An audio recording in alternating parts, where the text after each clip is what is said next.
नमस्कार। मनी गुरु की इस बेहद ही खास पेशकश में आप सभी का स्वागत है। मैं हूं स्वाति रायना और आप सभी को दशहरा के इस पर्व की बहुत बहुत शुभकामनाएं। आज के इस खास मौके पर हम आपको बताने वाले हैं 10 दमदार फंड जो लंबी अवधि में मदद करेंगे आपकी वेल्थ क्रिएशन में। और ये फंड ना ही सिर्फ दमदार है, वेल्थ क्रिएशन में मददगार है, बल्कि इनको चुनने के पीछे खास वजह भी है, जिस पर बातचीत करने के लिए हमारे साथ बेहद ही खास मेहमान हैं। परिचय करा देते हैं। फिरोज अजीज, डेप्यूटी सीईओ, आनंद राठी वेल्थ। फिरोज, बहुत स्वागत करते हैं आपका इस आज के बेहद ही खास कार्यक्रम में। तो आज 10 दमदार फंड तो हम आपसे जानेंगे ही, लेकिन ये भी समझने की कोशिश करेंगे कि आखिरकार इन फंड में और इनसे जुड़ी कैटेगरी में क्या है खास, और कैसे और क्यों किसी के पोर्टफोलियो में ये फंड शामिल होने चाहिए। इसलिए सबसे पहले, क्योंकि दशहरे का मौका है, हम ये आपसे समझना चाहते हैं कि एक पोर्टफोलियो के रामबाण के रूप में क्या वो स्ट्रैटेजी होती है जिसको अपनाना चाहिए, जिससे कि कोई पोर्टफोलियो वेल्थ जनरेशन के काबिल बनता है। आई थिंक नमस्कार स्वाति जी। दशहरा की आपको शुभकामनाएं, नवरात्रि की शुभकामनाएं। फेस्टिव सीजन आया है। आई थिंक ये बहुत अच्छा मौका होता है कि लोगों को प्रॉस्पेरिटी की और आकर्षित करना इन terms of investing in mutual funds या कोई भी फाइनेंशियल इंस्ट्रूमेंट्स जो एक इंसान को अपने लक्ष्य पूरे करने में मदद कर सकता है, उसकी तरफ जागरूकता फैलाना I think is a great cause Swati ji. और जी बिजनेस हमेशा ये करता रहा है, which I think is commendable. रहा सवाल, एक देखिए, अगर हम एक पोर्टफोलियो की बात करें, तो पोर्टफोलियो में काफी इंपॉर्टेंट चीजें ये होती हैं कि आपको ये देखना है कि एसेट क्लास कौन सा चुनना है। एक एक गलती काफी लोग हम करते हैं। हम इंसानों में एक जज्बात का बहुत बड़ा महत्वपूर्णता होती है। जज्बात भी बहुत मायने रखते हैं जब इन्वेस्टमेंट की बात करते हैं। तो हमने ये देखा है कि लोग एसेट से प्रेम करते हैं। मेरे हिसाब से पहला सिद्धांत, आपको एसेट से प्रेम नहीं करना है। एफडीओ से प्रेम नहीं करना है, रियल एस्टेट से प्रेम नहीं करना है, इक्विटी से प्रेम नहीं करना है। आपको अपने लक्ष्यों से प्रेम करना है। जो भी जरिया आपको अपने लक्ष्य तक पहुंचा सके, उसके प्रति आपको प्रेम रखना है, but you should not be attached. दूसरा, बहुत सारे प्रोडक्ट्स होंगे। म्यूचुअल फंड एक प्लेटफॉर्म है जिसमें रेगुलेटरी ट्रांसपेरेंसी इतनी ज्यादा है, अफोर्डेबिलिटी इतनी ज्यादा है, प्रोफेशनल मैनेजमेंट इतनी ज्यादा है कि उसको आप इग्नोर नहीं कर सकते। तो म्यूचुअल फंड को अपनी ओवरऑल पोर्टफोलियो की नींव बना के चले। उसमें अगर आप इक्विटी के माध्यम से, इक्विटी म्यूचुअल फंड के माध्यम से अपना लक्ष्य पूरा करेंगे तो बहुत अच्छा होगा, क्योंकि मार्केट रिस्क खुद से करने में बहुत ज्यादा हो सकती है। कोई भी स्टॉक एक दिन में 4, 5, 10% मूव होता है, ये कोई आश्चर्यचकित बात नहीं है। बट म्यूचुअल फंड जो है वो स्टेबिलिटी प्रोवाइड करता है। तो ये 3 इंपॉर्टेंट चीजें मैं कहना चाहूंगा। Of course as the discussion goes along I can get more specific, Swati. जी, हम जिससे पहले 10 दमदार फंड की बात करें फिरोज, जब कैटेगरीज की बात होती है म्यूचुअल फंड्स की तमाम कैटेगरीज में, उनको समझने का और उनको परखने का एक निवेशक पैमाना क्या समझे। कई बार टेक्निकलिटीज होती है काफ़ी, एक निवेशक के लिए इतना आसान नहीं है इतने सारी तहों तक जाना, लेकिन आपके माध्यम से हम समझना चाहते हैं कि कैसे परखा जाए वो जो डिफरेंट कैटेगरीज होती हैं उनको चुनने के लिए हमें कंपैरिजन के पैमाने पर या प्रदर्शन के लिहाज से इसको कैसे समझना चाहिए। स्वाति जी, बहुत इंटरेस्टिंग क्वेश्चन है, क्योंकि बहुत सारी कैटेगरी है। एक नया निवेशक या कोई भी निवेशक जो अपने काम में मसरूफ है, उनको कैटेगरी की, पूरी कैटेगरी की जानकारी प्राप्त करना भी बड़ा कठिन है। तो इन्वेस्टमेंट में अगर आपने ये निर्णय कर लिया कि क्या नहीं करना है, तो कॉम्प्लेक्सिटी सॉल्व हो जाती है। तो इसीलिए मैं पहले ये कहूंगा कि कौन सी कैटेगरी को आपको इग्नोर करना है। आपको थीमेटिक और सेक्टोरियल कैटेगरी को कंप्लीटली इग्नोर करना है। अगर आपने इसको इग्नोर कर दिया तो आधी कॉम्प्लेक्सिटी आपकी कम हो गई। अगर आपने सेक्टोरियल फंड लिए तो फार्मा फंड अलग आएगा, आईटी फंड अलग आएगा, इंफ्रास्ट्रक्चर फंड एक थीमेटिक फंड हो गया। तो ये दो तो इंपॉर्टेंट है, जिसमें सब कैटेगरीज ही इतने कंफ्यूजिंग है, इन दोनों को इग्नोर कर दें। अब रहा सवाल 3 बेसिक कैटेगरीज से, याद रखें। लार्ज कैप, जो बड़ी कंपनियों में पैसा लगाता है। जो मिड कैप, जो मध्यम वर्ग की कंपनियों में पैसा लगाता है। स्मॉल कैप, जो छोटी कंपनियों में पैसा लगाता है, जो आगे चल के बड़ी या मध्यम वर्ग की हो सकती है। ये 3 क्रोनोलॉजिकल ऑर्डर में याद रखनी जरूरी है। फिर उसके बाद इसकी कॉम्बिनेशन की डिफरेंट सारी 3 और स्कीम है, कैटेगरी। एक है लार्ज एंड मिड कैप, जैसे ही नाम दर्शा रहा है, लार्ज और मिड कैप का मिश्रण है वो। फ्लेक्सी कैप, जिसमें कोई भी चीज फंड मैनेजर खरीद सकता है, कोई भी साइज की कंपनी, और लार्जली मल्टी कैप फंड। ये 6 कैटेगरीज इंपॉर्टेंट होती हैं। ये 6 कैटेगरी को वो इग्नोर नहीं कर सकता कोई भी नया या पुराना निवेशक। तो आपने कहा कि महत्वपूर्ण 6 कैटेगरीज हैं और उनके जरिए ही हमें एक दमदार पोर्टफोलियो बनाने की ज़रूरत है। जिन स्कीम्स का चुनाव आपने किया है फिरोज, इसका मतलब इन्हीं स्कीम्स के इर्द गिर्द ये कैटेगरीज घूमती हैं, जिसको लेकर हम एक आइडियल पोर्टफोलियो बना सकते हैं। अगर किसी को 7 या 8 फंड्स का पोर्टफोलियो बनाना है, तो जैसे आपने लार्ज एंड मिड कैप या फोकस्ड फंड या फ्लेक्सी कैप जैसी कैटेगरीज को शामिल करने की बात कही है, तो इसके इर्द गिर्द ही एक बेसिक पोर्टफोलियो रखा जाए। यस स्वाति जी, देखिए कोई नया निवेशक होता है तो 10 स्कीम शायद ना खरीदे। तो ये 6 scheme in the order of importance मैंने बता दी। अब उसके बाद अगर आपको 7वीं 8वीं 9 स्कीमें खरीदनी है, तो और 3 कैटेगरी इंटरेस्टिंग है और उनको आप इग्नोर कर सकते हैं। अगर 6 की 6 स्कीमें हैं तो ये पहली 6 कैटेगरी। बट अगर आप 6 से ज्यादा हो रहे हैं तो और 3 कैटेगरी जरूर इंट्रोड्यूस करना चाहूंगा Swati ji, before we get to scheme. Focused, dividend yield और कॉन्ट्रा। ये फोकस्ड क्या है कि उसमें कम स्टॉक्स होते हैं तो थोड़ी सी ज्यादा रिस्क होती है, थोड़ी ज्यादा रिटर्न की उम्मीद होती है। डिविडेंड यील्ड, जिसमें डिविडेंड स्टॉक्स ज्यादा होते हैं। कॉन्ट्रा, जो भेड़ चाल से परे चले। ये 3 कैटेगरीज थोड़ी ज्यादा इनोवेटिव हैं, but if you are going beyond 6 funds, ये 3 कैटेगरी की महत्वपूर्णता आपके पोर्टफोलियो में जरूर बढ़ जाती है। जी फिरोज, चलिए अब फंड्स की तरफ आते हैं। आपने अपने पूरे अब तक के ऑब्जर्वेशन में स्मॉल कैप फंड का भी काफ़ी जिक्र किया और हमें मालूम है कि पिछले कुछ समय से स्मॉल कैप फंड में काफ़ी ज़्यादा बज़ बना हुआ है, निवेश काफ़ी अच्छा आ रहा है पिछले काफ़ी समय से, इंडेक्स ने काफ़ी अच्छा प्रदर्शन दिया है। तो एक निवेशक के पोर्टफोलियो में स्मॉल कैप फंड का रोल अभी कितना होना चाहिए, और आपके नज़र में वो कौन से स्मॉल कैप फंड हैं जो शामिल किए जा सकते हैं? स्वाति जी, स्मॉल कैप एक अच्छी कैटेगरी है, बट उसमें थोड़ी ज्यादा लंबी अवधि पर पैसा निवेश करना चाहिए। हमने मॉडल पोर्टफोलियो में थोड़ा 30% तक हमने स्मॉल कैप किया था 8 महीने पहले, तो वो अच्छी एंट्री हो गई। अब मैं कहूंगा कि सिर्फ 2 होनी चाहिए, ना कि 3 जैसे हमारे मॉडल पोर्टफोलियो में, क्योंकि काफी सारी रैली आ चुकी है स्मॉल कैप पे। आज भी पैसा आ रहा है। मेरे हिसाब से अगर 4-5 साल की अवधि हो तो स्मॉल कैप आपको डिसअपॉइंट नहीं करेगा और निफ्टी से 3-4% का अल्फा जरूर देने की क्षमता है।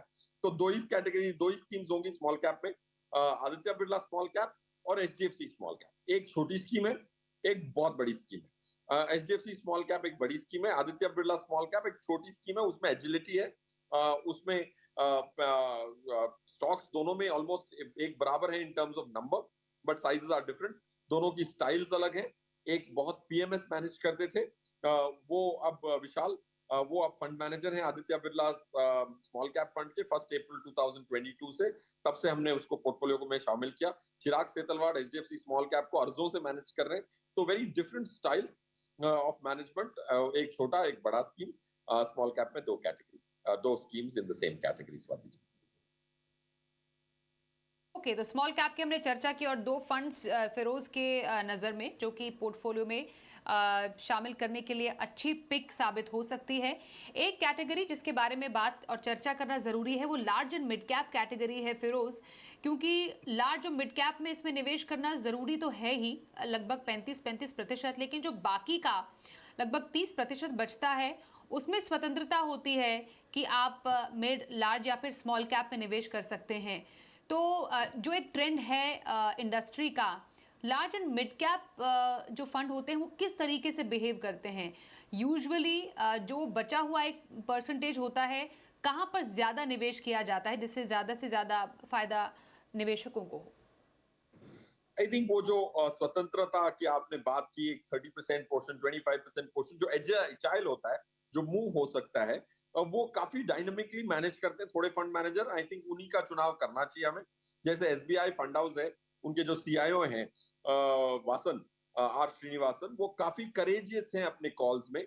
तो ये जो इंडिपेंडेंस मिलती है, जो स्वतंत्रता मिलती है, उसका अगर फायदा ना ले फंड मैनेजर और बदले ना, तो फिर उस इंडिपेंडेंस का क्या मायने रहेगा।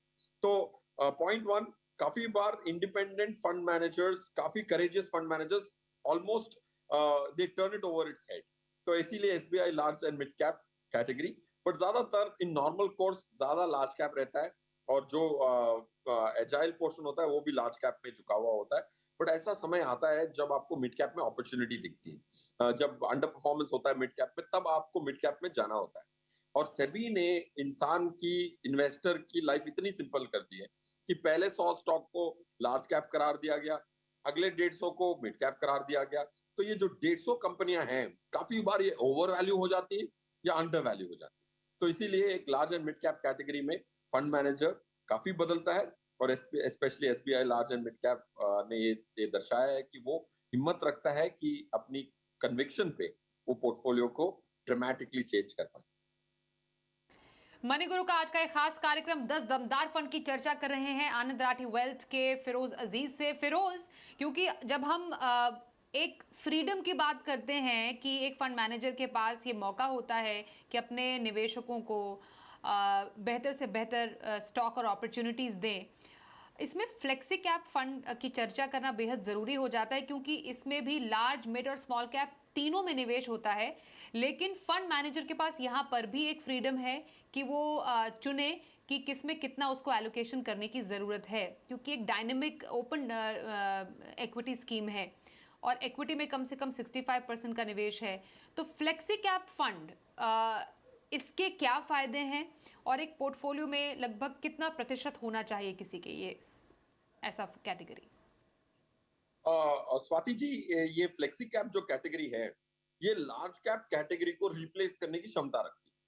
काफी बार हमने ये देखा है कि लार्ज कैप कैटेगरी की जो स्कीम्स हैं, ऑलमोस्ट 40-42 स्कीम है, वहां अल्फा जनरेशन सबसे कम रहा है, और कम से कम स्कीमों ने अल्फा जनरेट किया, और उनकी अल्फा जनरेशन की क्षमता जो थी वो भी अमाउंट में भी कम थी। तो फ्लेक्सी कैप में ऑलमोस्ट 70-80% लार्ज कैप में एक्सपोजर था। तो इसीलिए वो अल्फा जनरेट करने के लिए एक लार्ज कैप हैवी पोर्टफोलियो जरूर बन सकता है। और हम इसीलिए आपने देखा होगा कि साल 2 साल पहले, 1.5 साल पहले रेगुलेटर ने एक दूसरी कैटेगरी लाई, जिसको मल्टी कैप कहते हैं। उसमें थोड़ी ज्यादा स्ट्रिंजेंट रूल्स थी कि 25% तो डालना ही था। तो flexi cap category is always going to be large cap heavy. तो आप इसको थोड़ा ज्यादा स्टेबल लार्ज कैप रिप्लेसमेंट जरूर मान सकते हैं। एंड स्पेशली जो स्कीम हम चुनने वाले हैं इस कैटेगरी में, एचडीएफसी फ्लेक्सी कैप, ये लार्ज कैप हैवी जरूर है। ये आपने काफ़ी इंपॉर्टेंट बात की, क्योंकि पिछले कुछ महीनों से हम देख रहे हैं कि लार्ज कैप फंड जो है उससे निवेश निकल रहा है। अब ऐसे में अगर फ्लेक्सी कैप कैटेगरी उसको रिप्लेस करने की क्षमता रखती है, तो ये अपने आप में काफ़ी दिलचस्प ट्रेंड है जिसका जिक्र अभी फिरोज ने किया है। अब एक ऐसे स्कीम की बात करते हैं जो ऐसे फंड्स में, शेयरों में निवेश करते हैं, ऐसी कंपनियों में निवेश करती है जहां पर डिविडेंड देती हैं। तो ऐसे फंड जो डिविडेंड यील्ड फंड है, उनका क्या फ़ायदा होता है और टाइमिंग क्या हो ऐसे किसी फंड में निवेश करने का, डिविडेंड यील्ड फंड की बात करें तो फिरोज? स्वाति जी, हमारी जो कैपिटल मार्केट है, जो स्टॉक मार्केट है, इंडिया में जो नंबर ऑफ लिस्टेड स्टॉक्स हैं वो दुनिया में सबसे अधिक इंडिया में ही है। तो बहुत डाइवर्स किस्म के स्टॉक्स होते हैं। पीएसयू कंपनीज ज्यादातर ज्यादा डिविडेंड्स देती हैं, उसमें से गवर्नमेंट को काफी डिविडेंड जाता है क्योंकि मेजर शेयर होल्डर गवर्नमेंट होता है। तो वो जो पीएसयू कंपनीज हैं, उनकी शायद वैल्यूएशन इतनी ऊपर कभी नहीं जाती थी, बट उनके डिविडेंड्स बहुत हेफ्टी होते थे। ऐसे भी स्टॉक्स हैं जिनके 4-5-6% की डिविडेंड है, ऑलमोस्ट बॉन्ड, जो बॉन्ड्स खरीदते हैं उतने की तो डिविडेंड देते हैं। तो इसीलिए काफी सारे डिविडेंड यील्ड फंड्स जो हैं उसमें काफी लोगों ने पैसा लगाया ताकि वो under valued high dividend yield stocks खरीद सके। तो इनमें हमने देखा है कि इनमें रिस्क थोड़ी घटती है, कैश फ्लो ज्यादा आ सकता है। अगर ये पोर्टफोलियो को में शामिल हो तो ये काफी कॉम्प्लीमेंट्री स्कीम होती है। ये ज्यादातर वैल्यू स्कीम्स होती हैं। अगर हम वैल्यू के हिसाब से मेजर करके देखें तो dividend yield stocks are generally value stocks. Growth stocks जो होते हैं, जो बहुत तेजी से बढ़ते हैं, उसमें डिविडेंड यील्ड ना के बराबर आती है, 1% की आती है। तो ये एक complementary part of the portfolio हो जाएगा। इसीलिए डिविडेंड यील्ड कैटेगरी एक इंपॉर्टेंट कैटेगरी है, स्पेशली लास्ट 2-3 साल से हमारे मॉडल पोर्टफोलियो में है, क्योंकि वैल्यू एज अ प्रिंसिपल बहुत अच्छा परफॉर्म किया है, स्पेशली आफ्टर कोविड। तो उस कैटेगरी में आईसीआईसीआई डिविडेंड यील्ड फंड या इक्विटी फंड बहुत अच्छा स्कीम है हमारे हिसाब से, which can give us good dividend at a portfolio level and also bring in stability to the portfolio. जब डाइवर्सिफाइड स्कीम्स की बात होती है, एक फ्लेक्सी कैप या फिर एक मल्टी कैप फंड की तरह, जो फोकस्ड कैटेगरी है, फिरोज, क्या है इस कैटेगरी की खासियत? क्योंकि बेस्ट क्वालिटी अधिकतम 30 शेयरों में इस फंड में निवेश किया जाता है, फंड का निवेश ऐसे स्टॉक्स में होता है, पर कैसे निवेशकों के लिए फोकस्ड कैटेगरी के फंड सही बैठते हैं? स्वाति जी, मेरे हिसाब से हर पोर्टफोलियो में जिसमें 5-6 से ज्यादा स्कीम्स हैं, उसमें फोकस कैटेगरी का एक मायने जरूर है। आपने और हमने सब दर्शकों ने भी सुना होगा, एक पोर्टफोलियो मैनेजमेंट सर्विस होती है पीएमएस, जो एचएनआई अपने पैसे पीएमएस में लगाते हैं, क्योंकि मिनिमम टिकट साइज 50 लाख की होती है उसमें। तो उसमें भी कम स्टॉक्स होते हैं, हाई कन्विक्शन आइडियाज होती हैं पीएमएस में। तो काफी सारे ऑलमोस्ट 400 पीएमएस फंड मैनेजर्स हैं देश भर में, जो लाखों करोड़ मैनेज करते हैं। बट उसमें एक रिटेल निवेशक पैसे नहीं लगा सकता, क्योंकि 50 लाख रुपए एक स्कीम में डालने के पैसे इंडिया के ज्यादातर इन्वेस्टर्स के पास नहीं होते। तो ये फोकस्ड कैटेगरी एक म्यूचुअल फंड के माध्यम से एक पीएमएस का रिटेल निवेशक के लिए बहुत अच्छा आंसर। और क्या होता है कि फोकस में जब 25-30 स्टॉक होते हैं, तो एक meaningful high conviction fund manager को जिस कंपनियों में सबसे ज्यादा विश्वास है, उसी को वो फोकस्ड फंड कैटेगरी में शामिल करता है। क्योंकि काफी सारे डाइवर्सिफाइड स्कीम्स में 60, 70, 80 स्टॉक्स भी होते हैं। स्मॉल कैप में तो 150 स्टॉक का भी पोर्टफोलियो होता है। तो उसमें हाई कन्विक्शन आइडियाज नहीं होती, काफी सारी आइडियाज होती है। So this high conviction an answer to PMS for a retail investor. इसमें सही बैठता है आपकी नजर में? इसमें आप अगर फोकस्ड कैटेगरी की बात करें, तो ICICI Pru focused equity fund हमारे हिसाब से एक अच्छा फंड है, जिसमें हाई कन्विक्शन आइडियाज है। एंड इनके जो सीआईओ हैं शंकरन नरेन, वो भी इसको ओवरसी करते हैं। इसमें ऑफ कोर्स एक फंड मैनेजर चेंज हुआ था, but I think Shankaran Naren has been a constant in ICICI for long periods of time. दो कैटेगरीज में की मैं एक साथ बात करूंगी, दोनों के आप रिकमेंडेशंस भी फिरोज बताइएगा, एक मिड कैप और एक मल्टी कैप। ये दो ऐसे कैटेगरीज है जिसका आपने भी शुरुआत में जिक्र किया, एक पोर्टफोलियो में रहने ही चाहिए। दोनों की अपनी अपनी खासियत क्या? क्योंकि मल्टी कैप जैसे डाइवर्सिफाइड है, मिड कैप में पिछले कुछ टाइम से हमने अच्छी रैली दी है, तो दोनों ही कैटेगरीज एक पोर्टफोलियो में कहाँ पर स्टैंड करते हैं?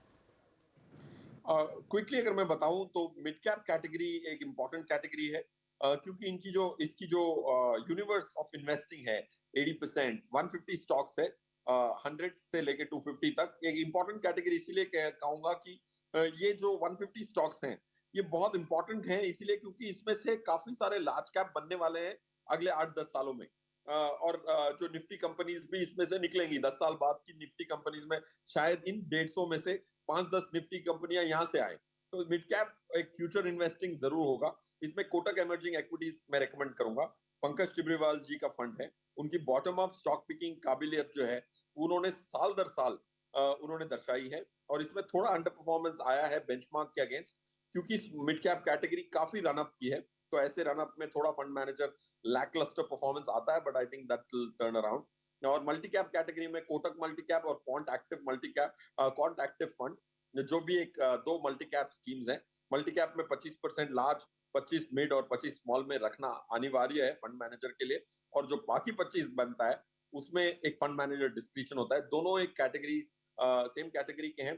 क्वांट एक्टिव जो फंड है, उसकी जो टारगेट एनएवी जो हम कैलकुलेट करते हैं, उसके जो अंदर के स्टॉक्स हैं, उसकी हर स्टॉक की हम टारगेट प्राइस देख के उसकी टारगेट एनएवी कंप्यूट करते हैं। उसकी जो पोटेंशियल है वो काफी ज्यादा है। और क्वांट एक प्रिंसिपली संदीप टंडन जो उनके ओनर भी हैं, सीआईओ भी हैं, तो उन्होंने बहुत क्विकली अपने स्टॉक्स को तब्दील करने का बहुत अच्छा एट्रीब्यूट दिखाया है। उसकी वजह से परफॉर्मेंस क्वांट का हमेशा शानदार रहा है।